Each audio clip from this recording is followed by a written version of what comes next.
Добрый день, с вами Даша, и мы продолжаем разговор об истории нашей страны через знакомство с выдающимися произведениями кыргызской литературы. В прошлый раз я рассказывал о Каныбеке и об установлении советской власти в Кыргызстане. Моя лекция в меньшей степени будет связана с историей, но посвящена одному очень важному событию, а именно распространение грамотности в регионе. Произведение, о котором пойдет речь, принадлежит перу, пожалуй, самого популярного кыргызского писателя Чингиза Айтматова. Вы уже поняли, о каком произведении пойдет речь. Первый учитель. Литература должна касаться актуальных проблем. Именно так считал Чингиз Айтматов. Первый учитель – яркое воплощение этого постулата писателя. Произведение написано в далеком 1961 году, а истина ровно через год, в 1962 году. Выходец из маленького кыргызского аула, автор обратил свои размышления на тему провинциальной жизни и сложности обучения. Книга стала частью школьной программы. По ее мотивам режиссер Андрей Кончаловский снял одноименный фильм, вышедший на экране в 1965 году. Пожалуй, одной из главных идей произведения является прославление труда педагогов. Дюшен – яркий пример того, как любознательность и жажда новой информации перерастает в дело всей жизни и дает плоды. Чингиз Айтматов поднимает важные конфликты в произведении, конфликт поколений и мировоззрений, энтузиазм, который сталкивается с безразличием, отношения невеж и невежд, которые никогда не смогут оценить педагогический подвиг, и борьба с патриархальной системой, которая уже давно свое отжила. После установления советской власти в Кыргызской ССР началась масштабная работа по созданию новой образовательной системы, ориентированной на ликвидацию неграмотности и построение социалистического общества. В 1920-е годы уровень грамотности в республике был крайне низок. Около 15% взрослого населения умело читать и писать. В ответ на эту проблему начали активно создавать школы для детей и курсы для взрослых, так называемые ликбезы. Учебные заведения перестали обучать исключительно религиозным дисциплинам и стали ориентированы на советское образование, включая русский язык, математику, историю, географию и основы труда. Одним из первых шагов строительства новой образовательной системы было строительство новых школ, где целью было дать не только знания детям, но и воспитать нового человека, гражданина социалистического общества. Многие из первых школ начали действовать на базе простых пастушеских поселений, где раньше ничего не было. Повесть интересна тем, что имеет сразу двух рассказчиков: художника с его размышлениями и Алтынай, который делится своими воспоминаниями. Но все-таки главным героем является учитель Дюшен. Вначале он предстает нам как малограмотный, милый и добродушный старик, над которым все смеются, но они не способны оценить вклад этого человека в жизнь их детей. Автор рисует портрет Дюшена как амбициозный энтузиаст, бесконечно верующий в людей, в их доброту и бескорыстность. Он имеет красивую, но тяжелую судьбу. Он гуманист. Повесть «Первый учитель» показывает нам, насколько важно реализовать себя в том деле, которое ты искренне любишь, как важно сохранить веру и любовь в людей в самые тяжелые времена. Первый учитель – это история о судьбе молодого учителя, который приехал в отдаленную кыргызскую деревню в 1920-е годы, когда страна начала свой путь к развитию новой жизни после революции. Главный герой с искренним стремлением передает свои знания детям. Он сталкивается с проблемами. Главной проблемой, с которой он сталкивается, не настолько внешняя ситуация, а насколько воспитание детей, имеющий в своей душе след от старых традиций. Художник задумывает написать картину, однако не может выбрать тему для нее. Он вспоминает свое детство в Аиле-Куркурё, что в казахской степи. Перед глазами вспоминается символ родных мест – два высоких тополя на бугре. Этот голый бугор называют школой Дюшена. Однажды один комсомолец решил организовать там школу. Сейчас там только одно название. Художник получает телеграмму с приглашением на открытие новой школы в Аиле. Там отвечает гордость Аила Алтынай Сулейманову. После торжественной части директор приглашает к себе Алтынай и активистов колхоза.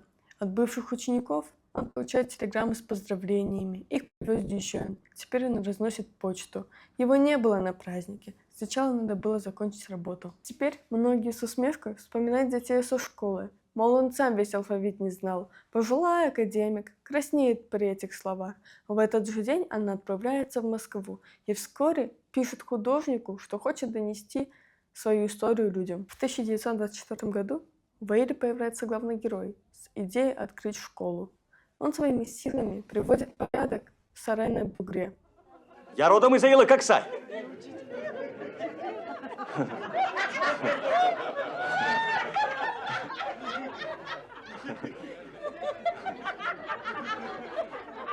Теперь все учатся. Меня комсомол послал в ваш Аил.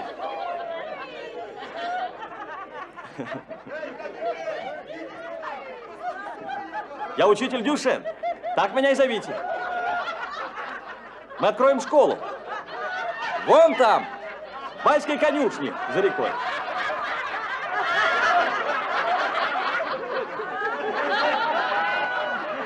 Разве ты мула, чтобы учить наших детей? Посмотри, какой ты ободранный. Посмотри на себя. В Аиле Коксай всегда были одни нищие. Тихо! Да, это правда. Я был нищим, а теперь нищих нет. Советская власть отменила нищих. Я боец Красной Армии. Мне приходилось жить в царских дворцах. Я был в самой Москве. Я видел настоящий телефон. Я говорил по телефону. Вы говорите, что я не мула. А ваш мула видел телефон. Я буду в Аиле Коксай. А вы меня здесь услышите. За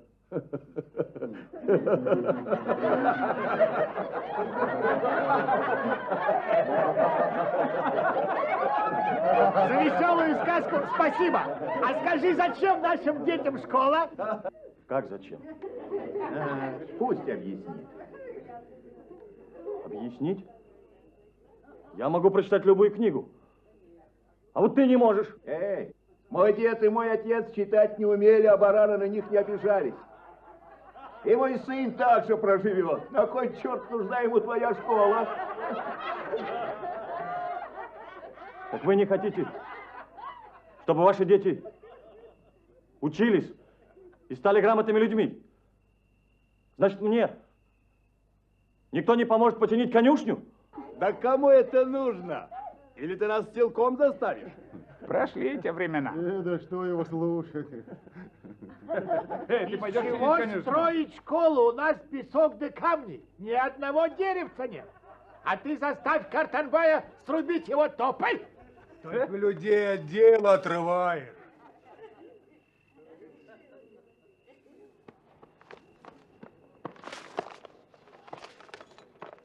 Так вы что же, не подчинитесь этой бумаге, где сказано учить детей обязательно? Да здесь печать советской власти. А кто дал вам свободу? Кто? Кто дал вам воду? Отвечай! Значит, ты против советской власти? Да? Отвечай! Или, может быть, ты? Но меня сюда послал комсомол.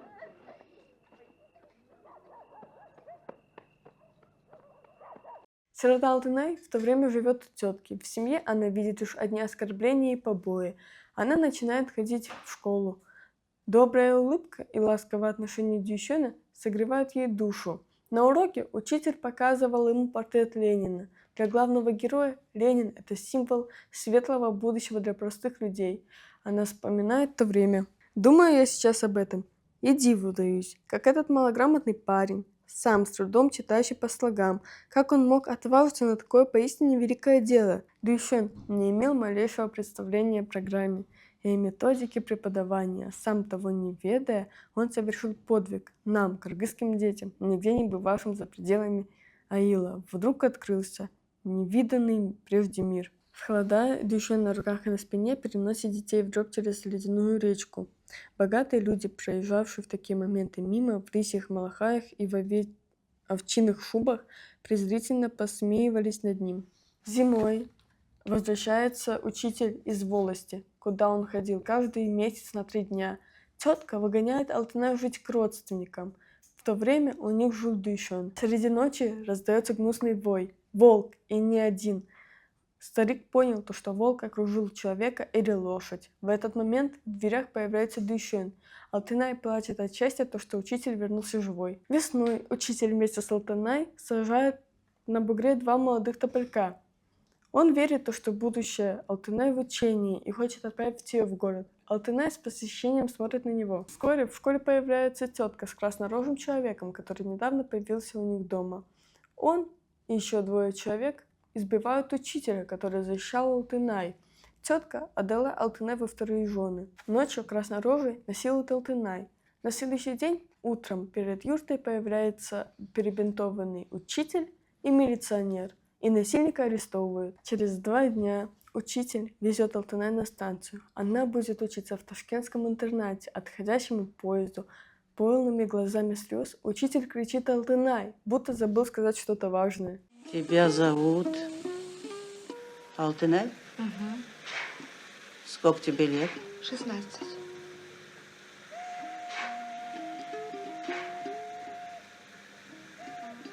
А когда будете в Ташкенте? Завтра к вечеру должны быть в Ташкенте. А,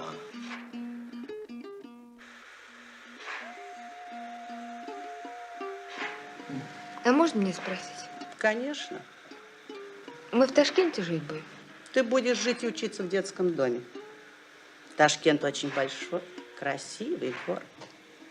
Там есть большие парки, сады, кино, широкие улицы, магазины и высокие дома. Вас там будет 120 человек.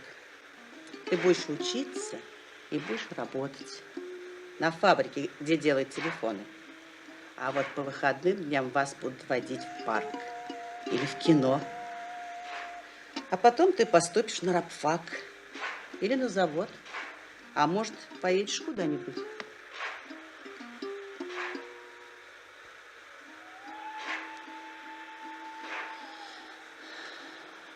Ну, пора садиться.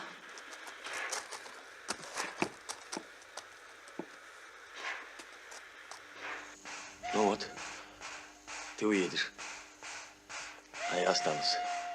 Пусть будет так. Пусть будет так. Ты не едешь?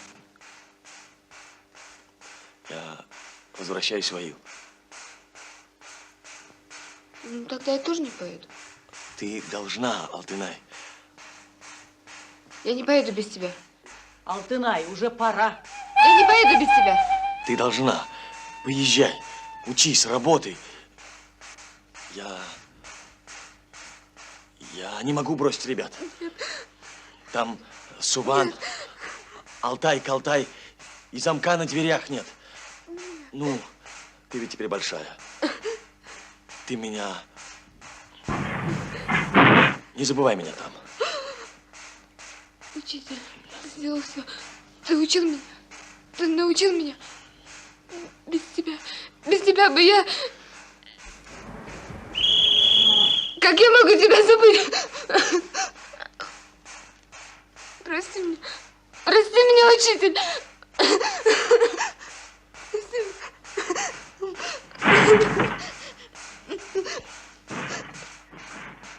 Что ты говоришь? Прости меня, учитель. За что? Перестань. Прости, ведь я уезжаю. Прости меня, Перестань. учитель. Прости меня. Мы увидимся, ведь правда? Ведь правда мы увидимся. Да. Да. Мы увидимся, ведь правда? Да, Алтынай. Мы Да. увидимся. Да. Мы обязательно увидимся. Учитель. В городе Алтынай будет учиться на рабфаке. Потом в Москве в институте. Она пишет письмо учителю о том, что любит его и ждет его. На этом обрывается их переписка. Я думаю, он отказал мне и себе, потому что не хотел мешать мне учиться. Началась война. Алтынай узнает, что учитель ушел в армию. О нем больше нет никаких вестей. Уже после войны Алтынай едет в поезде по Сибири. В окне она видит учителя в стрелочнике и срывает стоп-кран. Но она обозналась. Люди в поезде думают, что ей привиделся погибший на войне муж или брат, и сочувствуют ей. Проходят годы. Алтынай выходит замуж за хорошего человека. У ней теперь семья, дети. Живет она счастливо.